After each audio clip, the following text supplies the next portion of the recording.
60.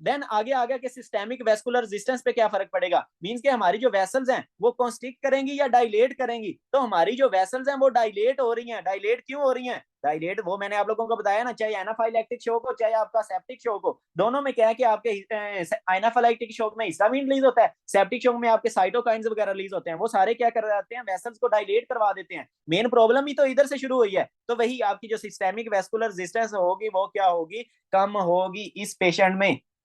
तो इस तरह क्या किया आपने, इस पेशेंट को डायग्नोज कर लिया, ये वाले सारे फैक्टर्स देख के उस पेशेंट को आपने डायग्नोज कर लिया। खैर आगे चलते हैं, इसी चीज को बुक्स से देखते हैं।